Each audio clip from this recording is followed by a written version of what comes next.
resulta que el día de ayer apareció por fin aquel vídeo.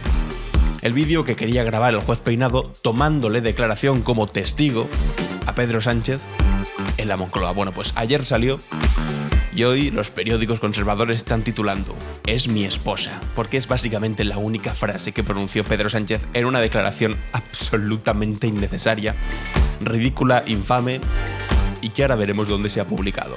Gran sorpresa, os vais a llevar. También vamos a comentar brevemente, porque ya lo comentamos en otro vídeo en YouTube, que resulta que hay una asociación en Televisión Española que me quiere echar.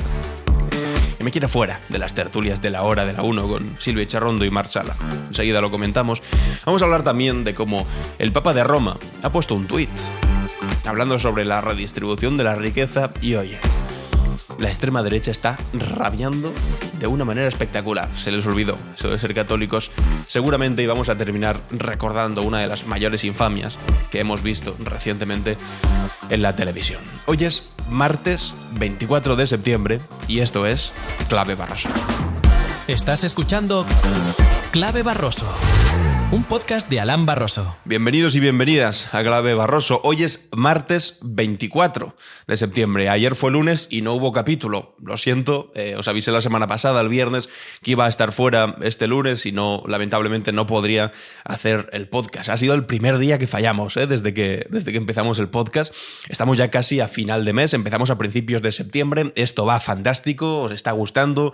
Me gusta mucho las respuestas que me dais, las cosas que me vais diciendo para intentar mejorar. Creo que está funcionando, creo que estamos encontrando una forma interesante de difundir información y hablar de las noticias del día sin que sea demasiado aburrido, y además con la cápsula del tiempo, que parece que también os llama bastante la atención. Está funcionando bien. Pero por eso os digo, es martes, ayer fue lunes, hubo unas pequeñas vacaciones por mi parte y no pude subir, pero aquí estamos de vuelta, y además estamos de vuelta con todo. Porque ¿quién me iba a decir a mí que la vuelta iba a ser con una noticia de estas características? Os lo avanzaba al principio. La Xunta de Feijóo publica el diario.es, compró parte de las mascarillas por las que la pareja de Ayuso cobró 2 millones de euros en comisiones. El presidente de la gallega MAPE, una empresa, califica de estafa el fraude de González Amador, del que le sorprende que pagara $500,000 a su consejero Fernando Camino, directivo de Quirón, por una empresa inactiva. Pero bueno. Vamos por partes, porque como os decía al principio, es que todo queda en casa. Al final, la Xunta de Galicia compró en 2020, cuando la presidía el actual líder del Partido Popular, Alberto Núñez Feijóo, parte de las mascarillas por las que la pareja de Isabel Díaz Ayuso, Alberto González Amador, se embolsó 2 millones de euros en comisiones ese año. Así lo confirma al diario.es Gumersindo Cachafeiro, fundador y presidente de MAPE, la empresa que pagó 42 millones por material sanitario procedente de China a FCS, firma catalana a la que González Amador cobró comisiones del 4,5% por intermediar en la compra de ese material. Hasta ahora se desconocía quién había sido el comprador final de la mercancía que encargó a FCS la gallega MAPE, empresa con amplia experiencia en el suministro de insumos sanitarios. Ahora se confirma que al menos una administración pública, la del Partido Popular, la de Feijóo, acabó adquiriendo ese material. En MAPE es consejero del directivo de Quirón, Fernando Camino, clave en el ascenso profesional de la pareja de Ayuso.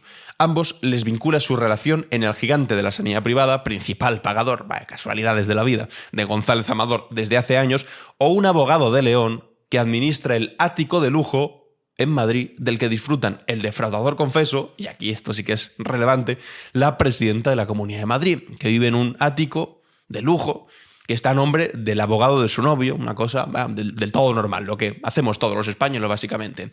El 90-95% de la mercancía que compré en ese año 2020 la adquirí a FCS y lo vendí a todos los españoles, públicos y privados, dice Cachafeiro. En conversación telefónica con este medio, el empresario subraya que ni Quirón ni nadie relacionado con todos estos me ha comprado esa mercancía.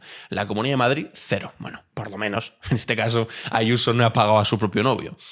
Eso sí, le ha defendido diciendo que él no había defraudado 350.000 euros y, por supuesto, le dio a su propio hermano un buen dinero. Pero a su novia, en este caso, ella misma no le pagó. Feijóo sí. Pero la Xunta de Galicia, sí. Nunca les vendimos nada hasta la pandemia, ni después. Sin embargo, con la emergencia sanitaria y los gobiernos de todo el planeta buscando desesperadamente mascarillas, guantes y otros equipos de protección, el ejecutivo que entonces presidía Núñez Feijóo les pidió ayuda, porque la necesitan igual que todo el mundo. No tenían autorización para importar y les prestamos nuestras sin ningún tipo de recompensa. Con esas autorizaciones, explica, se pudieron suministrar a la Xunta desde mascarillas a material fungible para respiradores. La Xunta de Galicia, ante las preguntas del diario.es sobre la comisión que cobró González Amador, señala que adquirió material sanitario a una empresa especializada en distribución de material sanitario que además fue seleccionada como proveedora por el gobierno central dentro de su acuerdo marco. Eso es verdad, dentro del gobierno central estaba de esta empresa proveedora de materiales. Lo que pasa es que la denunciaron desde el Partido Popular a esta empresa porque evidentemente se colaron muchos sinvergüenzas en aquella época sin saber, cuando lo estaban denunciando, que la persona que le había vendido esas mascarillas con sobreprecio a esta empresa era el novio, entonces ya sí, de la presidenta de la Comunidad de Madrid. ¿Estamos diciendo que aquí hay algún tipo de ilegalidad? Pues por desgracia seguramente no la haya. ¿Por qué? Porque en aquel momento pues, la gente estaba desesperada, los gobiernos también, y en la mayor parte de ocasiones, sin mala fe, cobraban mascarillas que estaban por encima del precio de mercado porque había sanguijuelas que de manera, insisto, legal, se estaban forrando a costa de la desesperación, no solamente de las administraciones públicas, sino de todos los españoles, porque había una ausencia total de mascarillas, de material sanitario, etc. Lo que sí fue ilegal fue la comisión de 350.000 euros, no, perdón, la comisión, el fraude fiscal de 350.000 euros que hizo el novio de Ayuso y que después la presidenta de la Comunidad de Madrid negó por activa, por pasiva y por todos los tiempos verbales existentes, hasta llegó a decir que era una mentira producto de una persecución del gobierno socialcomunista y tonterías, cosa que se desmintió, y no por parte de mí, ni de un medio progresista, ni el gobierno socialcomunista, sino por parte de su propio novio, que reconoció que había cobrado primero esa comisión de 2 millones de euros, que, insisto, era legal, por desgracia, y que además también había defraudado 350.000 euros, pero que como un acto de buena fe quería devolver ese dinero y así pues que no tuviesen que ir a juicio. Bueno, finalmente aceptó 8 meses de cárcel y una multa de $500.000 euros. Para que después digan que esto no ocurrió. Pero la cosa es, nos preguntábamos, ¿a quién se lo vendió esto? Porque sabemos que había mascarillas con sobreprecio y demás. Bueno, pues finalmente nos enteramos que ha sido a la Xunta de Galicia. Bueno, pues ya estamos todos. Fantástico. Y aquí ya hay dos cuestiones. La primera, una que, insisto, no es ilegal, pero es completamente inmoral. Y es la que me quiero detener al principio, haciendo una pequeña reflexión, que es, ¿cuánto nos costaría a cualquiera de los que estáis viendo ahora el vídeo conseguir amasar 2 millones de euros? ¿Cuántos días de trabajo? ¿Cuántos madrugones? ¿Cuántos años? ¿Cuántas décadas de salario íntegro sin gastártelo en alquiler, ni en la hipoteca, ni en la comida, ni en la electricidad, ni en pagar la gasolina? De salario íntegro para lograr 2 millones de euros. Pues con la mayoría de salarios, o por lo menos con el salario medio español, imposible. Bueno, pues este tipo lo consiguió en un momento. Y es lo que siempre digo con este asunto. Tú puedes dedicarte a cobrar comisiones y a especular con todo aquello que no sea un bien de primera necesidad. Es decir, si tú mañana quieres comprar un vinilo o un disco o un libro, o un Rolex, o un coche, un Ferrari, o un Lamborghini, y vendérselo a otra persona siendo tu intermediario y sacarte una comisión que multiplique por 100 el precio original, oye, pues adelante, hazlo. Si hay alguien que te compra el Lamborghini multiplicado su precio por 100 y te da una comisión de no sé cuántos millones, fantástico, tú te la has ganado. Has conseguido engañar a esa persona y tú te la has ganado. Pero el Lamborghini, si alguien no lo tiene, no se va a morir. Pero si el Rolex alguien no lo tiene, no se va a morir. Y si el vinilo del momento alguien no lo tiene, tampoco se va a morir. ¿Sabéis cuál es la diferencia? Que cuando esa comisión se está logrando y se está especulando con un bien de primera necesidad en un momento tan delicado como fue la pandemia, entonces ahí estamos hablando de una cosa completamente distinta. Porque mientras este tipejo, como una auténtica sanguijuela, chupaba de la necesidad de todos los españoles, también de las administraciones públicas, que en este caso son más bien víctimas, a no ser que contratasen con su propio hermano como Ayuso, por supuesto, pero bueno, es otro tema. Eres una sanguijuela que cuando hay sanitarios que están trabajando sin mascarillas, cuando hay personas mayores que no tenían acceso a mascarillas y tienen necesidad de tenerlas, narices, que hubo gente que seguramente se contagió y acabó muriendo porque no tenía acceso a mascarillas, tú estás jugando con la necesidad de esas personas y sacándote una comisión de 2 millones. Una comisión. No precio bruto de lo que costaba la mascarilla, no, comisión de un plumazo. Y no contento con eso, lo que decides es defraudar, haciendo una ingeniería fiscal bastante cutre, si me preguntáis. Por eso le pillaron, diciendo, no, he tenido muchos más gastos, inventándose facturas falsas. Es que, qué cutre. Además de sinvergüenza y sanguijuela, cutre, el novio Ayuso, inventándose facturas falsas para engordar sus gastos y así decir que había tenido menos beneficios y ahorrarse 350.000 euros. Antes os decía, ¿cuánto os costaría ganar 2 millones de euros? Algunos seguramente ni siquiera se lo puedo imaginar porque es demasiada pasta. Vale, otra pregunta. ¿Cuánto os costaría, cuántos años, cuántas décadas de trabajo os costaría conseguir 350.000 euros, insisto, limpios? Bueno, pues eso es lo que de un plumazo defraudó el novio de Ayuso.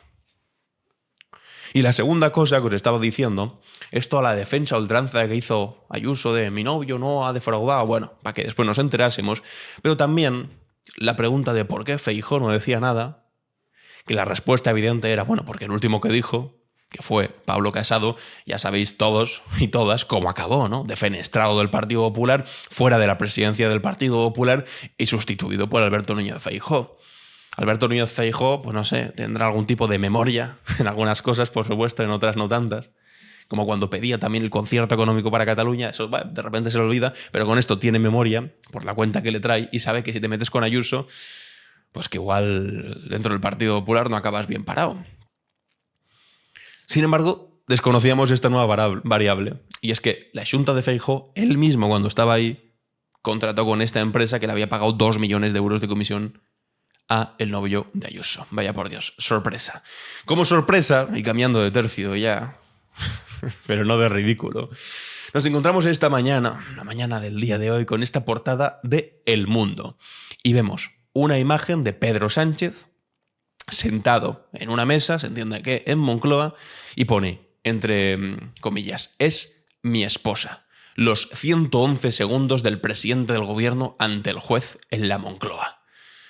Y ahí vemos también la fotografía y el subtítulo pone el presidente del gobierno Pedro Sánchez durante su declaración ante el juez Juan Carlos Peinado desde la Moncloa el pasado 30 de julio. Esto era lo que siempre quiso conseguir el juez Peinado. Y lo sabemos perfectamente. ¿Esto va de Begoña Gómez? ¿Va de que haya algo concretamente que están investigando? Pues seguramente no, porque cuando le preguntan de qué se acusa Begoña Gómez, la defensa de Begoña le pregunta ¿de qué se acusa mi clienta? Le responde, bueno, de cualquier cosa que haya ocurrido entre el 2018 y el 2024. Es decir, mientras su marido era presidente del gobierno. Concretamente algo. Me están acusando, no sé, de haber defraudado 350.000 euros como el novio de Ayuso y que yo mismo lo haya reconocido, como ocurrió con el novio de Ayuso. No. Es sospechosa de cualquier cosa que haya ocurrido. Una seguridad tremenda, te da el juez Peinado. Y por el camino, pues bueno, titulares por aquí, titulares por allá. Avisar en la última semana de campaña electoral de las elecciones europeas de que iba a imputar a Begoña Gómez. Oye, un aviso completamente inocente, por supuesto. No es que pretendiese en absoluto intervenir en la última semana de campaña electoral de las elecciones europeas a favor del Partido Popular para darles argumentos, para seguir diciendo Begoña Gómez, Begoña Gómez, Begoña Gómez. Es efectivamente lo que ocurrió. Y aún así ganaron por poquito, con esa inestimable ayuda del juez Peinado. Los informes de la Guardia Civil después, de la UCO diciendo que ahí tampoco había nada, la Audiencia Provincial de Madrid diciéndole, ¿pero de qué habláis? Del rescate de Air Europa. O sea, tontería tras tontería. Se llegó a la tontería final, que era conseguir la imagen de Pedro Sánchez declarando delante de un juez para que así Alberto Núñez Feijóo y la oposición pues tuviesen algo más que decir, además que España se rompe. Y decir cosas como, wow, el juez entrando en Moncloa para tomar declaración a Pedro Sánchez. Sí. Vamos a ver el vídeo ahora. Son nada, es un minuto, poco más de un minuto 40 segundos. A ver si de verdad fue necesario todo este paripé para simplemente conseguir una fotografía de Pedro Sánchez declarando delante de un juez. Es mi esposa, titula El Mundo. Por supuesto, el juez Peinado grabó esto y fue a Moncloa porque quería que saliesen las imágenes, no porque fuese interesante lo que iba a decir Pedro Sánchez, porque evidentemente, según la ley de enjuiciamiento criminal, que debería conocer un juez como el juez Peinado, aunque después la cite mal en los informes que hace, pero debería conocerla y saber que no tienes por qué declarar contra tu esposa, y menos si eres el presidente del gobierno y te están preguntando por algo que tiene que ver con tu presidencia del gobierno, que en ese caso, también por la ley, podía declarar por escrito, pero dijo, no, yo no voy a hablar con el presidente, yo voy a hablar con el esposo de Begoña, como si fuesen distinguibles o disociables una cosa de la otra. Bueno, pues se presentó ahí Y pasó lo siguiente, que se ha filtrado. ¿Y dónde se ha filtrado? Bueno, pues se ha filtrado aquí en el mundo, veis la imagen. Que por cierto, dijo el juez Peinado, voy a ponerle una marca de agua de color amarillo gigante para que nadie lo pueda filtrar. Porque claro, ¿sabéis qué pasa? Que el juez Peinado se lo dio a las diferentes partes. Se lo dio a las defensas y a las acusaciones. A las acusaciones, entre ellas, a Hazte Oír, se lo dio a Manos Limpias, se lo dio a Vox, que también, o sea, que se iba a filtrar era evidente. Dijo, no os preocupéis que no se filtrará porque le voy a poner una marca de agua y así si filtra a alguien sabré quién ha sido. Bueno, pues evidentemente se ha filtrado porque con inteligencia artificial se puede limpiar una imagen de esas características. Y se ha filtrado y aquí lo tenemos. ¿Y quiénes fueron los primeros que lo sacaron? Digo, no lo habrá sacado el debate lo había sacado. Escucha el audio de cuando Sánchez se negó a declarar ante el juez Peinado. Si es que es para esto, es para sacar estos titulares. Cuidado con The Objective, una de mis preferidas. Dice, así fue la histórica declaración de Sánchez ante el juez por el caso Begoña Gómez. Atención con esto, histórica. Ahora leéis histórica y ahora veis que es supuestamente eso tan histórico. Finalmente, como no, nuestro querido Eduardo Inda lo ha publicado también en OK Diario, que pone un vídeo para la historia. Y OK The Objective decía histórica y ha dicho también historia, un vídeo para la historia. OK Diario publica en exclusiva la grabación de Sánchez ante el juez y, por supuesto, hola, buenos días, pues tiene la imagen en movimiento de Pedro Sánchez, a la que ha tenido acceso, no se sabe cómo, se la habrá filtrado a quién. Hazte Oír, se lo habrá filtrado Manos Limpias, se lo habrá filtrado ¿quién? Vox. No se extrañaría en absoluto, ¿no? Ayer filtraron simplemente la imagen, como ha hecho ahora aquí Pedro Sánchez, pero OK Diario ahora ya pues tiene el vídeo. Vamos a ver el vídeo, desde OK Diario además, y vamos a ver si es tan histórico como dicen algunos como The Objective. Hola, buenos días. Buenos días. ¿Nos puede decir cuál es su nombre y apellidos, por favor? Pedro Sánchez Pérez Castejón. Mire, se trata de practicar una diligencia consistente en la toma de declaración si usted desea declarar, por lo que le informaré a continuación, en un procedimiento que se sigue en el Juzgado de Instrucción número 41 de Madrid con el número de diligencias previas 1146-2024. En ese procedimiento existen en este momento 3 personas que tienen la condición de investigadas y le voy a preguntar si con alguna de ellas tiene usted algún tipo de relación. La primera de ellas se llama doña Begoña Gómez Fernández. ¿Con esta persona tiene usted algún tipo de relación de parentesco, amistad, enemistad? Es mi esposa. Muchas gracias.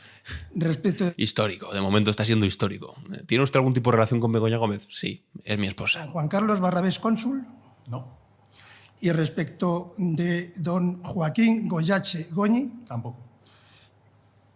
como consecuencia de que usted ha manifestado que una de las investigadas es su esposa, está usted dispensado de declarar en todo aquello que pudiera perjudicarle.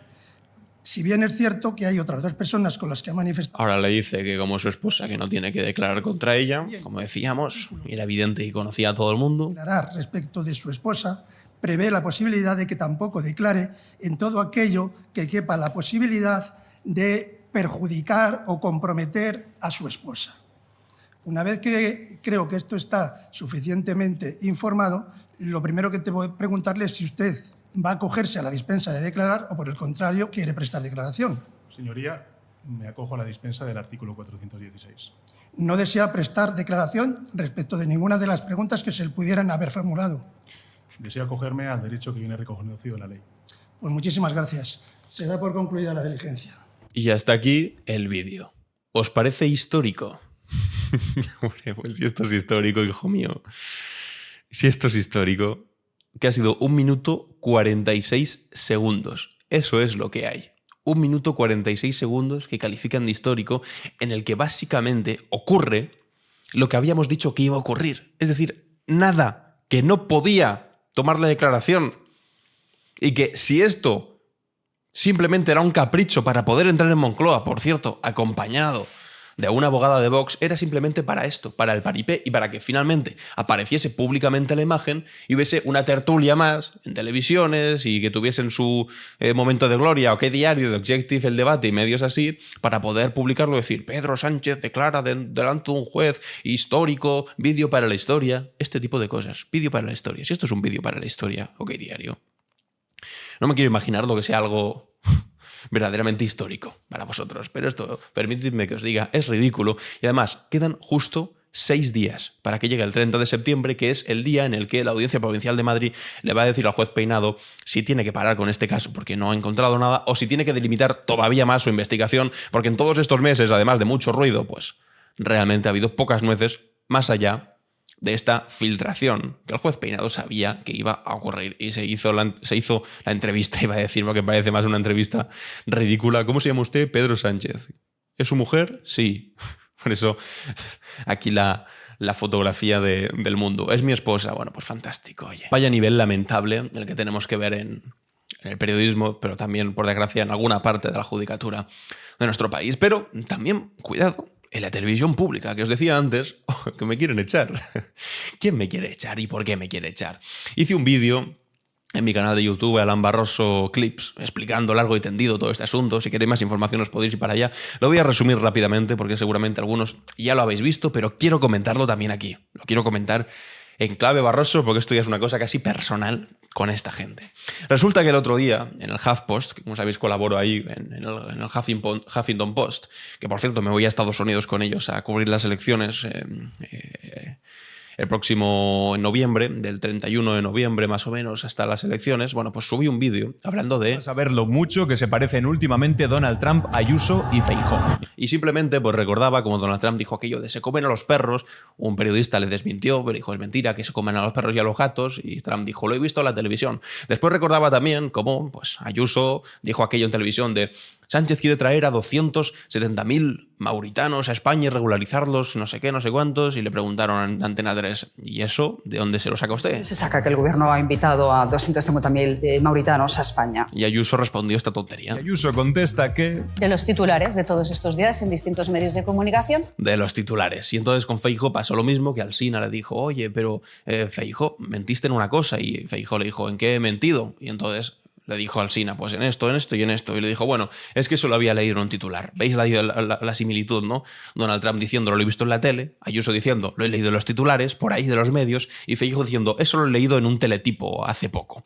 Es decir, inventarte una cosa y después cuando te pillan decir, no, lo he leído y lo he visto en algún lado. Bueno, pues este vídeo, en el que además cito a Carlos Alsina, que no es precisamente el faro del progresismo, y a Susana Griso, que tampoco es precisamente el programa de la izquierda social comunista de este país en Antena 3, bueno, pues resulta que la plataforma de televisión española libre, que es un chiringuito que tiene montado a la derecha dentro de Televisión Española, que se llaman, cuidado, se hacen decir a sí mismos, profesionales de Radio Televisión Española unidos contra el sectarismo y el odio en Televisión Española, me dijeron lo siguiente, dañino y ruin tertuliano de Televisión Española, señalándome públicamente y dando a entender que yo no debería participar en la hora de la 1. Estos son, insisto, y tenedlo en cuenta todo el rato para las cosas que vamos a ver ahora, aquellos que se autodenominan a sí mismos profesionales en contra del sectarismo y del odio. Y a la mínima que ven una opinión que no les gusta, dicen que soy dañino y ruin. Claro, yo les contesté y les dije, a este chiringuito ridículo autodenominado plataforma TVE libre, que me señala como dañino y ruin, le molesta que participe en la hora de la 1 en una tertulia plural. Supongo que prefieran a Teleayuso retransmitiendo en directo la boda de Almeida. Eso sí que es servicio público. Entonces, claro, ellos, un poco enfadados, me volvieron a contestar y me dijeron, tu problema es que el sectarismo y el argumentario sanchista te nublan la mente y te convierten en un ser poseído por la mentira y el populismo ideológico. Alan, majete. La demagogia no es una licencia para engañar al espectador de la televisión pública. Insisto, estos que se autodenominan contra el sectarismo y el odio, llamándome un ser poseído por la mentira y el populismo, por haber hecho un vídeo en el que, vaya por Dios, pues atacaría a alguno de sus referentes ideológicos, pues bueno, pues demostrando las tonterías que han dicho. Lo leí en un teletipo, bueno, pues lo siento si te ha molestado, pero es que no es una cosa que diga yo simplemente me hice eco ahí. Es una cosa que dijo Carlos Alsina. O sea, que se lo sacó, le sacó las vergüenzas Carlos Alsina. No sé si también será un dañino y ruin Carlos Alsina, o sectario, o un ser poseído por la mentira. Esta gente, no tengáis la mínima duda, si en algún momento la derecha, aunque le cueste, en algún momento ocurrirá, vuelve al gobierno de España, estos van a mandar en Televisión Española y estarán encantados de convertir Televisión Española pues simplemente en un coto de caza personal para sus políticos de derecha y extrema derecha, igual que han hecho con la televisión gallega o como han hecho con Teleayuso, en la que, insisto, es que retransmiten en vivo y en directo la boda del alcalde Martínez Almeida. Imaginad lo que dirían si en televisión pública, en la televisión española, estuviesen retransmitiendo la boda de cualquier ministro o del propio Pedro Sánchez, o dictadura, tal. Si lo hacen con Almeida, no hay problema. Pues estos, en el momento en el que consigan tocar medio poder, ya veis lo que van a hacer.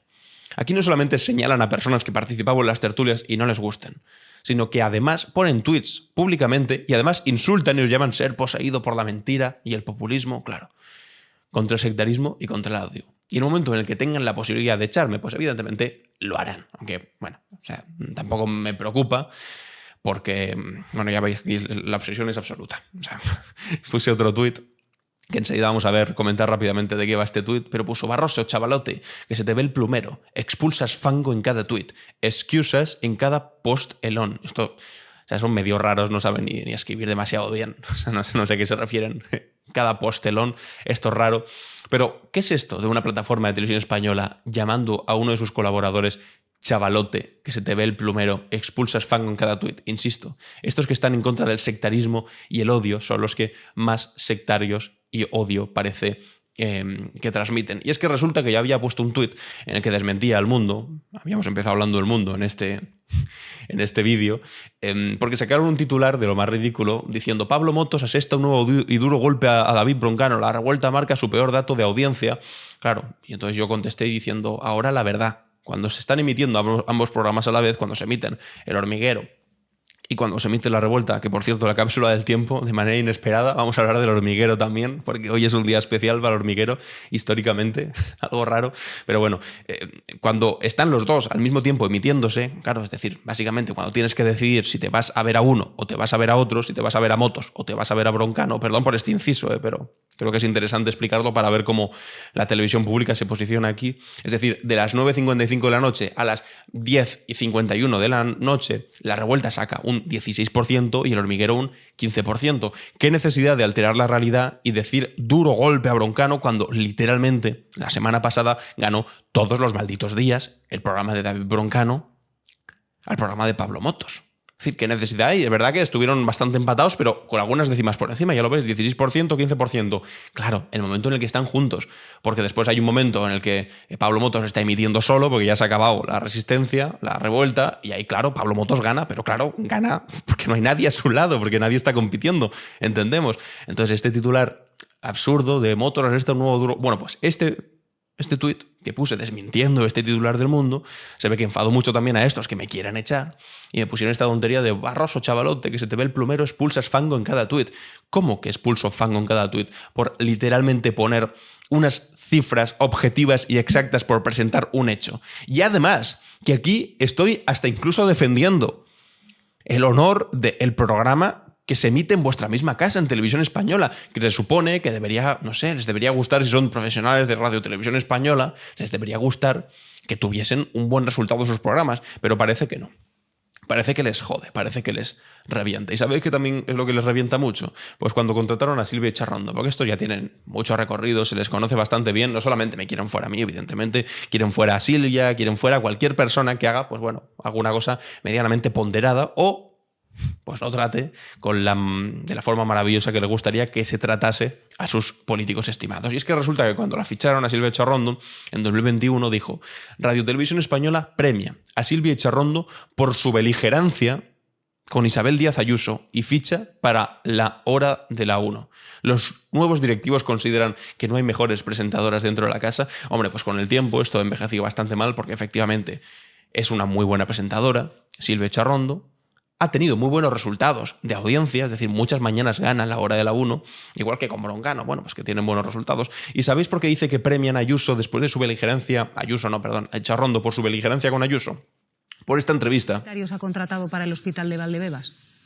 Porque antes Silvia Echarrondo trabajaba en Telemadrid, hasta que la echaron. ¿Por qué la echaron? Por esto. Pues estamos ahora mismo en esa contratación. Lo que se está viendo sobre todo es el refuerzo que venga desde otros hospitales y con ello hacer ese operativo para que el hospital que está ya a punto de entregarse tenga a todo el personal dispuesto. Disculpe, pero entiendo que, por lo que usted dice, van a tomar personal sanitario de otros hospitales. Al hospital de Valdebebas Claro, al hospital de Valdebebas no le va a faltar ni material sanitario ni le va a faltar... Es decir, un poco lo de siempre. Que otros hospitales de la Comunidad de Madrid... de donde No va a faltar nada. Es decir, es una buena noticia. No van a quedar desasistidos. Quiero decir que donde parece que hay una mala noticia, no. Ahí se está tocando el pinganillo, la señora Ayuso, lo de siempre. No lo voy a poner entero, ya lo comentamos largo y tendido en otro vídeo. Pero resulta que básicamente, pues decía, es una buena noticia, vamos a hacer un nuevo hospital. ¿Y de dónde van a sacar los médicos para ese hospital? Le preguntó Silvia. Una buena pregunta, ¿no? ¿Estaréis conmigo?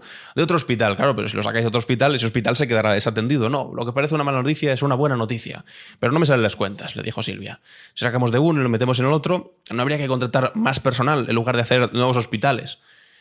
Bueno, pues Ayuso se puso muy nerviosa y le respondió finalmente esto de aquí. Sí, pero porque se van a duplicar, porque se van a reorganizar. Pero es que yo no soy la persona responsable de los recursos humanos de la Consejería de Sanidad. Yo creo que la presidenta de la Comunidad no tiene que entrar al detalle de cómo van a reorganizar los turnos, el material. Yo creo que eso a mí no me compete. A mí lo que me compete es haberle dicho a la Comunidad de Madrid, a la Consejería de Sanidad, quiero y creemos que ha de haber un hospital en tal lugar. Bueno, y terminó diciendo que esto son cosas que no se le preguntan a una presidenta y finalmente despidieron a Silvia por hacer esto. Y de ahí la contrataron en Televisión Española. Claro, pues les ha jodido que haga su trabajo y en este caso preguntar si eso estaba bien. Sacar personal de un sitio para llevarlo a otro era decente. Bueno, pues no sé si eso les parece, como decía aquí la plataforma Televisión Española Libre, premiar por su beligerancia.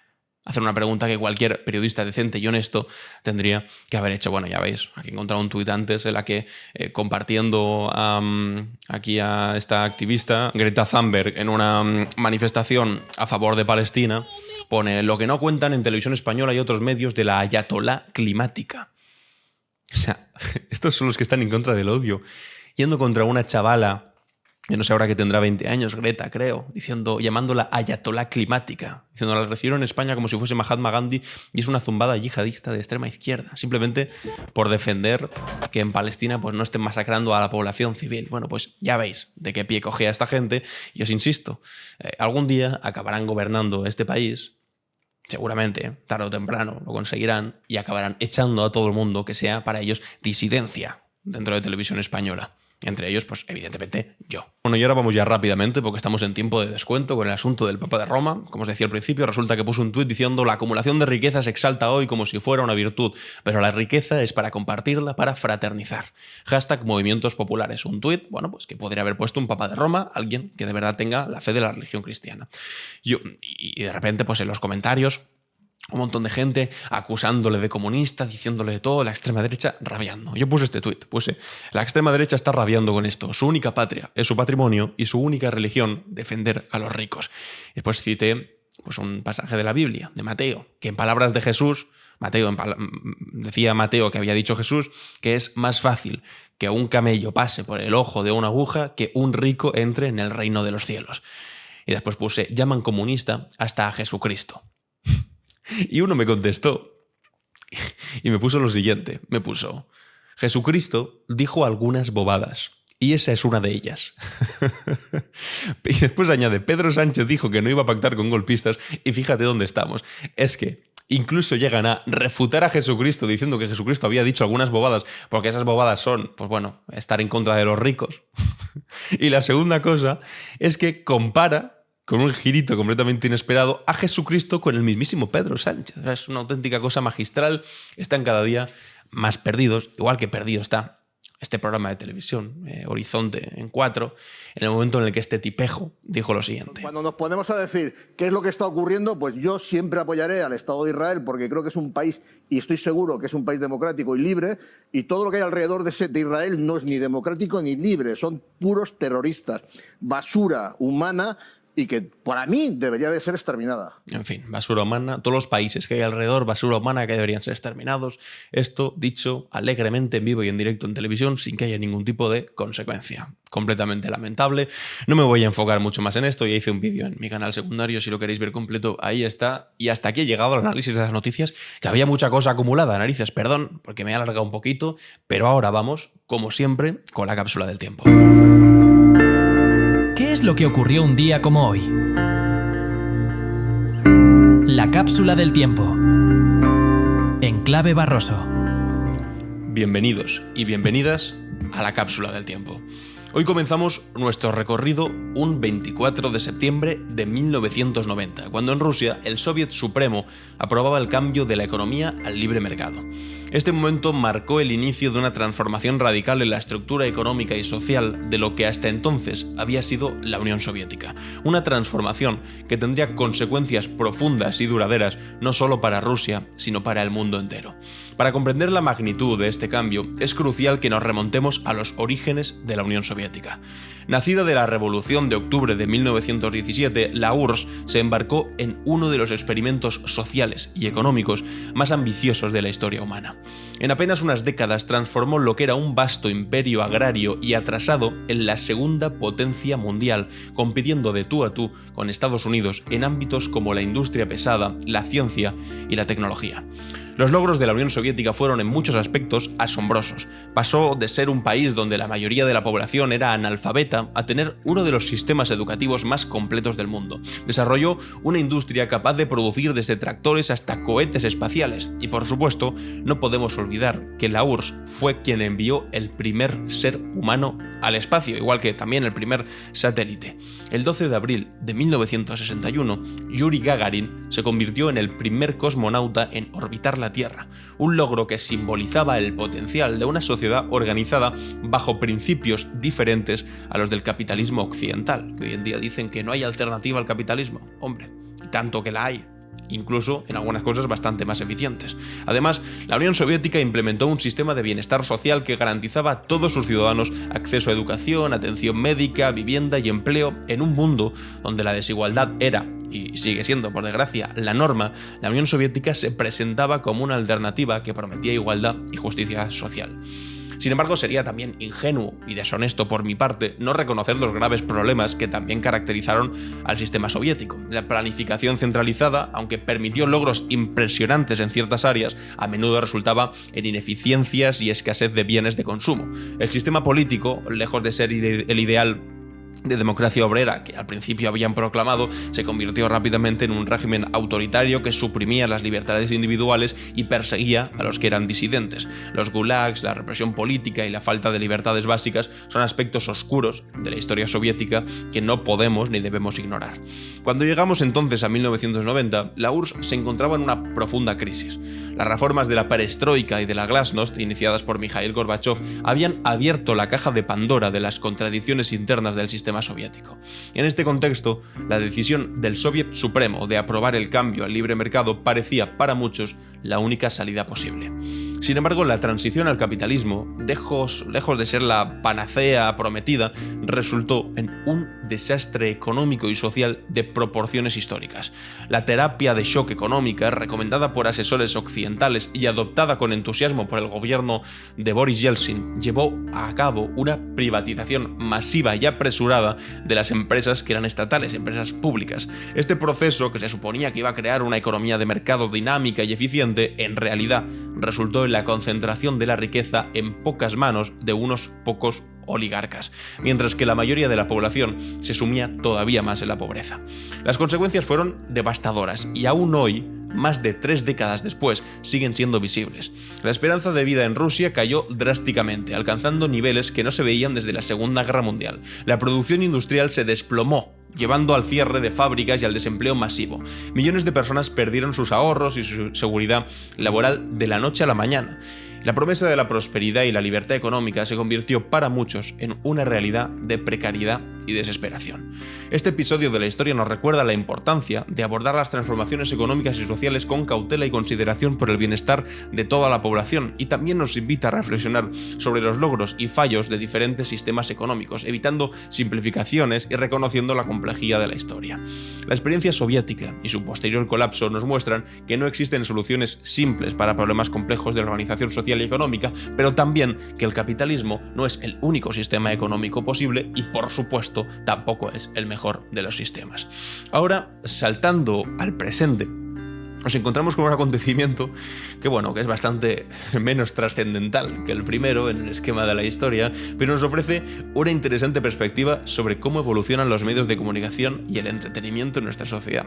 Nos referimos a la reciente batalla por la audiencia entre dos programas, lo avanzábamos antes, entre El Hormiguero y La Revuelta, porque resulta que un día como hoy, en 2006, comenzaba la andadura del Hormiguero, que se convirtió y se ha convertido en uno de los programas más longevos y exitosos de la televisión española. Y durante años ha sido un referente del entretenimiento, combinando entrevistas a celebridades, a gente muy famosa, con experimentos científicos, el humor, el espectáculo. Y Pablo Motos, su presentador, se ha convertido en una figura icónica de la televisión nacional. Un día como hoy, hace ya casi 20 años, comenzaba El Hormiguero. Bueno, pues justamente ahora le ha salido un competidor directo, ha salido La Revuelta, que recientemente está consiguiendo de manera bastante habitual pasarle por encima en audiencia al Hormiguero, lo cual está generando, pues bueno, una cierta intranquilidad en una misma franja horario que hasta entonces pues daban por hecho que iba a ser completamente inexpugnable y que nadie iba a conseguir sobrepasarlo.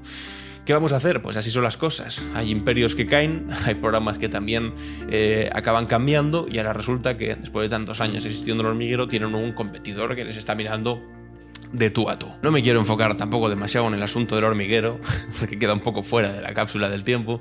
Por eso vamos a avanzar, o más bien, vamos a retroceder, pasando de la televisión moderna a la historia antigua, viajando hasta un 24 de septiembre de 1493.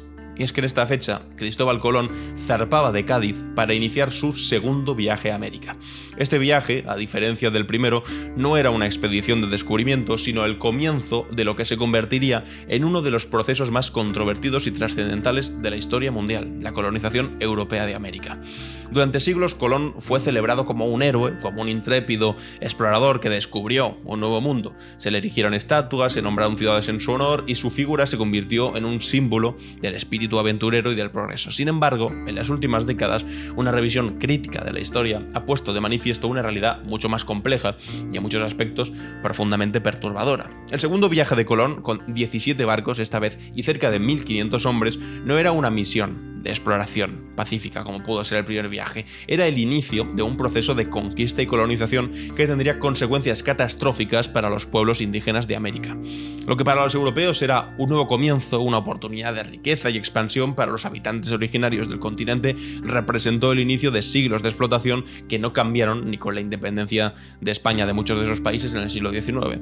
Es fundamental entender que cuando hablamos de descubrimiento estamos adoptando una perspectiva profundamente eurocéntrica, porque América, hombre, ya estaba habitada por civilizaciones complejas y diversas, con sus propias culturas, lenguas, sistemas de conocimiento y formas de vida. Sociedades como los aztecas, los incas, los mayas y cientos de otros pueblos que habían desarrollado sistemas sofisticados de agricultura, de arquitectura, de matemáticas, de astronomía, y la llegada de los europeos no fue simplemente un encuentro entre iguales, sino el comienzo de un proceso de conquista y dominación que alteraría irreversiblemente el curso de la historia mundial. Los viajes de Colón iniciaron lo que los historiadores llaman el intercambio colombino, un proceso de transferencia de plantas, animales y tecnología, y trágicamente también enfermedades, entre el viejo y el llamado Nuevo Mundo. Si bien este intercambio tuvo algunos aspectos que obviamente podemos considerar positivos, sobre todo a largo plazo, como la introducción de nuevos cultivos en ambos continentes, las consecuencias negativas fueron abrumadoras, sobre todo y especialmente para las poblaciones indígenas. Las enfermedades traídas por los europeos, como la viruela, el sarampión y la gripe, diezmaron a las poblaciones nativas que carecían de inmunidad, y se estima que en algunas regiones hasta el 90% de la población indígena murió a causa de estas enfermedades en las décadas posteriores al contacto inicial. El colapso demográfico fue acompañado por la destrucción de las estructuras sociales, políticas y religiosas que tenían esas sociedades indígenas y la imposición de las que traían los conquistadores. Es cierto que es distinto a lo que hicieron otros países, como por ejemplo Reino Unido con la colonización de América del Norte, en el que, lejos de que eso de diezmar la población fuese producto de las enfermedades y demás, lo hicieron de manera activa, acabando y masacrando a la población que había ahí en un origen, cosa que, bueno, pues España y Portugal lo hicieron de la misma manera en Latinoamérica, pero a pesar de eso es innegable que la población fue completamente diezmada. ¿Importa el método? Bueno, puede ser que importe el método y sea diferente como se hizo en América del Norte y América del Sur, pero al fin y al cabo la consecuencia fue algo parecida. Además, la búsqueda de riqueza por parte de los colonizadores llevó a la explotación brutal de los recursos naturales y humanos del continente. El sistema de encomiendas, que en teoría debía proteger a los indígenas, en la práctica se convirtió en un sistema de esclavitud apenas disimulada. La extracción de oro y de plata, especialmente en lugares como Potosí, en la actual Bolivia, costó la vida a millones de trabajadores indígenas y a esclavos africanos, porque la llegada de Colón también dio inicio a la trata transatlántica de esclavos, uno de los capítulos más oscuros de la historia humana. Millones y millones de africanos fueron arrancados de sus hogares y transportados en condiciones completamente inhumanas para trabajar en las plantaciones y minas del Nuevo Mundo, creando heridas que aún hoy, siglos después, no han cicatrizado completamente. Es importante señalar que Colón mismo no fue responsable directo de todos estos acontecimientos, obviamente. Sin embargo, sus viajes, de manera simbólica, sí que abrieron la puerta a un proceso histórico de enormes consecuencias. Por eso la figura de Colón se ha convertido en un símbolo algo más controvertido, representando para algunos el espíritu de la exploración y para otros el inicio de un periodo de opresión y de masacre de esos pueblos. En los últimos años hemos visto un creciente movimiento de reevaluación de la figura de Colón y del legado del colonialismo, y en muchos lugares el Día de Colón ha sido renombrado como el Día de los Pueblos Indígenas y se han derribado estatuas de Colón como parte de un proceso bastante más amplio de cuestionamiento de los símbolos históricos. Esta revisión crítica de la historia no busca borrar el pasado, ni que no nos acordemos, sino simplemente entenderlo en toda su complejidad y no simplificarlo. Y nos invita a reconocer también tanto los avances tecnológicos y culturales que resultaron de aquel intercambio entre continentes, como también los horrores y las profundas injusticias que lo acompañaron. Es básicamente un llamado a una comprensión más matizada y honesta de nuestro pasado, que reconozca las contribuciones de todas las culturas y que sobre todo no glorifique la conquista y la dominación. Y hasta aquí, amigos y amigas, la cápsula del tiempo. Y ahora vamos, como siempre, con la clave internacional, que las cosas están bastante complicadas. Vamos allá. ¿Qué pasa en el mundo? La clave internacional. Bienvenidos y bienvenidas a la clave internacional. Y hoy amanecemos, como ya llevamos amaneciendo los últimos días, ya sabéis la escalada de tensión que está habiendo entre Israel y la milicia de Hezbollah, concretamente en el Líbano, que fue pues explotada por los ataques que sufrieron los miembros de Hezbollah con aquellas explosiones de los buscas y los walkie-talkies que dejaron más de 3.000 ataques, bastantes muertos, muchísimos miles de heridos, y que ahora ha crecido hasta el bombardeo constante del sur del Líbano por parte de Israel y también con el bombardeo por parte de Hezbollah del norte de Israel. Una escalada de tensión que a los únicos que interesa realmente, y así se está demostrando, es al gobierno de Netanyahu, que están sufriendo al mismo tiempo unas grandes protestas de población civil en sus calles, en las calles de Israel, y que la única forma que tienen de continuar al frente del gobierno y olvidar la disputa interna que tiene dentro de su país es lograr un conflicto mayor, una escalada que evidentemente pues, les haga olvidarse al resto de ciudadanos de lo mal que lo está haciendo Netanyahu para pasar a señalar a un enemigo externo. El titular que vamos a leer: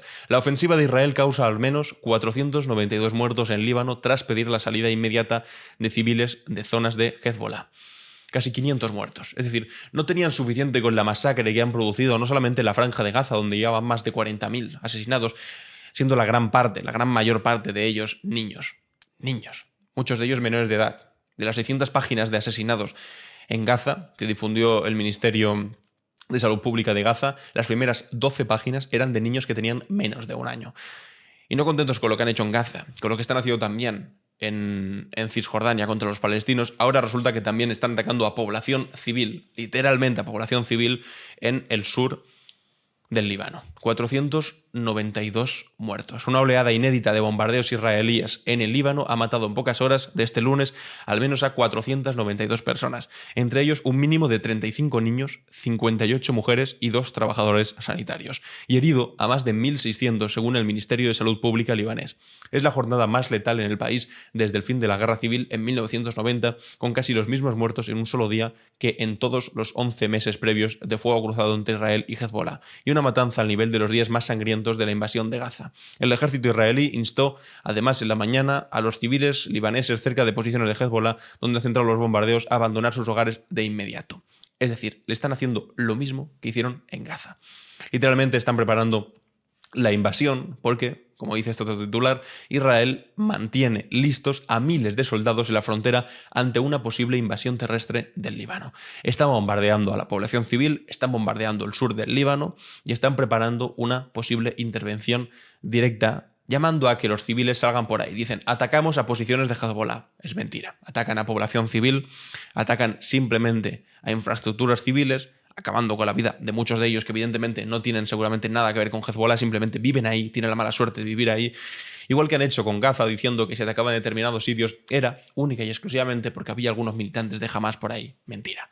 Atacaban y exterminaban de manera completamente cruel e inhumana, acabando con la vida de personas inocentes, insisto, muchos de ellos niños y personas mayores, incluso también trabajadores de ONGs y demás, simplemente con un afán de masacrar todo lo que hubiese ahí.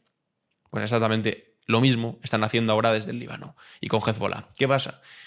Que el Líbano y Hezbollah concretamente tiene de aliados a Irán. Entonces, esto puede escalar más y puede escalar hasta una guerra regional en esta huida hacia ninguna parte que está haciendo Netanyahu por intentar librarse de la respuesta interna que está viendo ahora mismo en su país. Son horas, son días de mucha tensión geopolítica mundial. Estados Unidos ve esto con malos ojos, no le gustaría que ocurriese esa escalada regional, pero no escucha absolutamente a nadie, Netanyahu, y como Estados Unidos no se atreve a ser lo contundente que ya hace meses que debería haberlo sido con lo que está ocurriendo en Gaza, pues entonces Netanyahu seguirá haciendo lo que le dé la auténtica gana mientras Estados Unidos no haga su trabajo. Y hasta aquí, amigos, amigas, la clave internacional. Seguiremos informando sobre este asunto y vamos, como siempre, con las preguntas y con las respuestas. ¿Y tú? ¿Qué opinas? En Clave Barroso. Bienvenidos y bienvenidas a ¿Y tú qué opinas?, donde os hago una pregunta y leo vuestras respuestas. La semana pasada, el viernes, os preguntaba sobre qué pasaba con el Partido Popular inventándose las cosas sobre Venezuela y que después tuviese que salir el propio líder de la oposición a desmentir que España fuese cómplice de un golpe de Estado en Venezuela, etcétera, etcétera. Vamos a leer vuestras respuestas al respecto. Dice Vacaciones Foz: al menos ese señor ha sido honesto, se refiere a Edmundo González, el opositor venezolano, y ha dicho la verdad. Esas injurias al gobierno español no pueden quedar impunes. Ya va siendo hora que alguien haga algo, esto es gravísimo.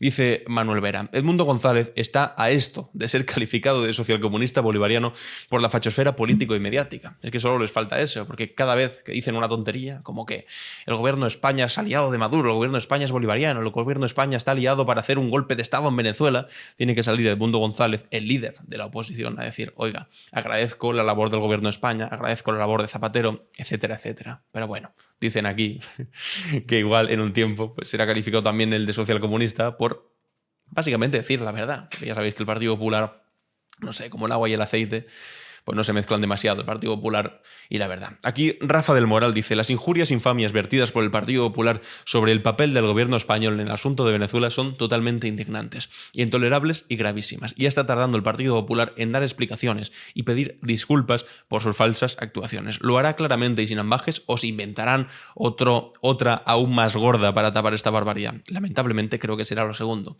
Yo es que no lo creo, yo es que lo sé, Rafa. Yo tengo la certeza que nos dan la larga experiencia de ver lo que hace el Partido Popular, que se inventará otra más gorda. Ya, bueno, vale, aquí igual no, porque lo ha desmentido Edmundo González, pero en esta tiene una alianza con Maduro. No sé. Bueno, pues sí, seguramente se inventarán una más gorda como hacen siempre.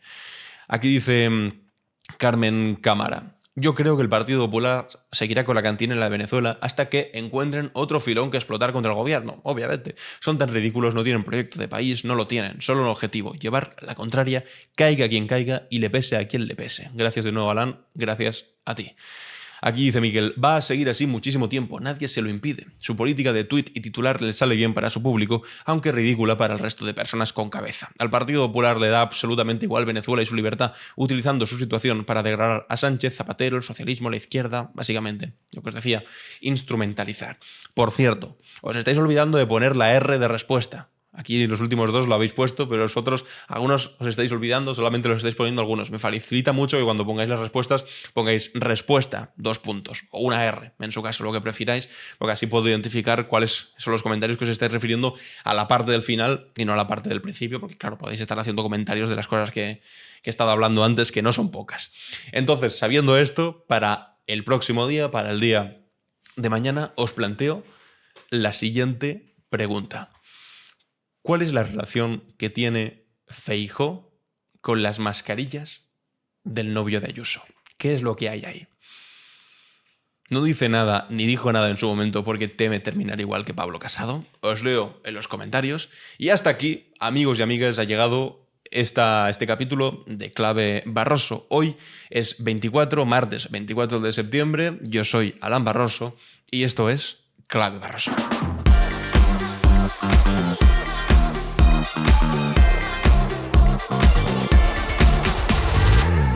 En Clave Barroso.